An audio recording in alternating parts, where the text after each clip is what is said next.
Hello everybody, welcome back to my channel. It's your girl, Keandra, and today we're going to be talking about some words to avoid saying to your partner. We're just gonna hop right into it. Now, I want you to take what applies to your relationship and leave the rest. Don't y'all come for me in these comments because you know I know how to snap back too. Now, these are words that I'm not saying like don't say ever, but in regards to your regular communication in times of disagreement, when you guys are not on one accord, these are some things that can make it a little bit worse that I want you to be aware of and that I want you to make slow changes over time for. Some of y'all have been saying these words your whole life and in every relationship, and it hasn't really served you well. So I want you to think about and consider just incorporating or not incorporating some of these words into your conversations, into your disagreements and your arguments, and see how it changes the way that you guys resolve conflict. So minor changes over time really does help. I always tell the people that I work with, slow progress is still progress. So let's get into the first one. The first one is the word but. The word but is a tricky one because every single thing that you have said before the word but typically gets canceled out. So what we do when we are in conversations, when we are in relationship with people, when we are having dialogue or disagreements, we are essentially just waiting for the other person to be quiet for a quick second, and then we just hop right in, saying our point, saying what we want to express, and we don't really take the time and the moment to really soak in and listen to what our partner is saying and regurgitate it back to them so we can assure ourselves and assure our partner that we're on the same page in regards to this issue. So if you just rush in and say, but you never do this, or but you never, but you, but I, but, that can be a problem because it's gonna make your partner feel like you didn't hear them, you weren't listening, and it really just cancels everything out that person said before. So that person is gonna walk away not feeling heard, probably angry, frustrated, annoyed, and it's probably gonna escalate from there.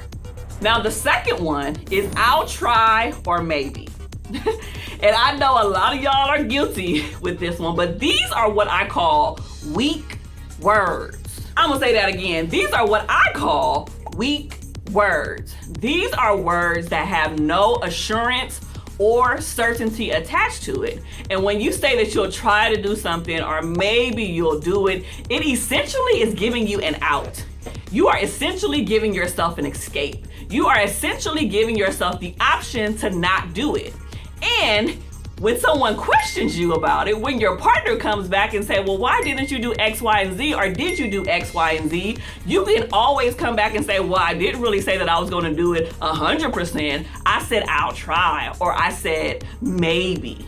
And really what this does is that it doesn't allow you to honor your word. Now, you know how important words and actions are in relationship, so I need to make sure that you are in alignment with both of those things. If you're saying, I'll try to pick up the kids from school, or maybe we can go on a date this weekend, there's a possibility that might not happen, right? Now, I get it. The people are gonna come for me in the comments saying, well, truly, sometimes, you're not really sure because of life and you don't want to give somebody assurance when it may not happen. I get that point. But if this is your MO, if this is your motive to escape and to get out of things that you know you're supposed to do and to not really take hold of your responsibilities, this is a problem. Since we're here, if you found anything useful in this video thus far, I want you to smash that like and subscribe button to stay connected with all of the juicy videos that I have coming for you every week on relationships and mental health. Now let's keep this train rolling. The next one is calm down. This is the one right here. And to be honest with you, I'm so guilty of this one. I'll tell somebody to calm down in a minute. And to be honest with you, it never, ever, ever really works. Essentially, the word calm down with that little exclamation point is a command. And people just do not like being told what to do. So it really has the opposite effect of what we're going for. When we're telling somebody to calm down or trying to have them like bring it down a few notches, it really has the opposite effect. It gets them revved up a little bit more, and they're even more passionate, they're even more angry, they're even more fill in the blank of whatever that emotion is. And so it's important for us to realize that calm down doesn't really serve us in the capacity that we think it serves us in regards to communication with our partners. And to be honest with you, it really makes the person defensive.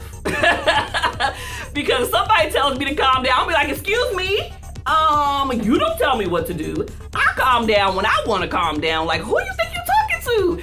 That would be my energy. You know, I'm still working on it. God is still working on your girl. But essentially, you can replace the word calm down with tell me what's wrong.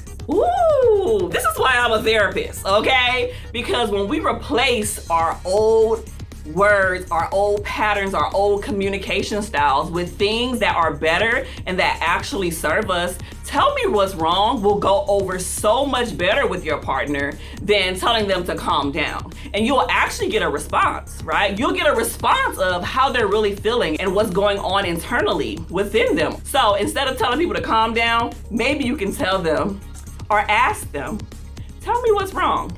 And it actually opens up dialogue. This is an open-ended question. An open-ended question is basically a question that does not result in a yes or no answer, right? So it keeps the dialogue going and moving forward. The next one and the last one is you always and you never. These are what we call absolutes.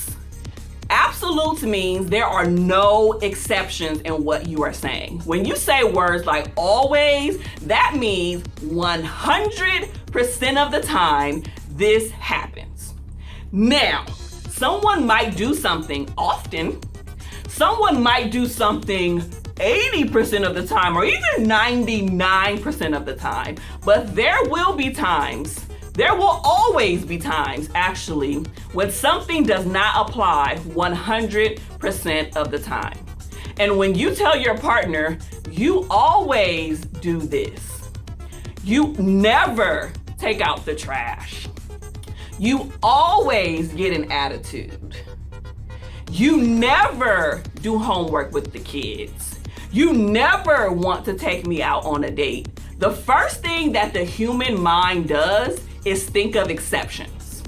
The mind goes to, let me tell the other person where there have been times where I did the opposite.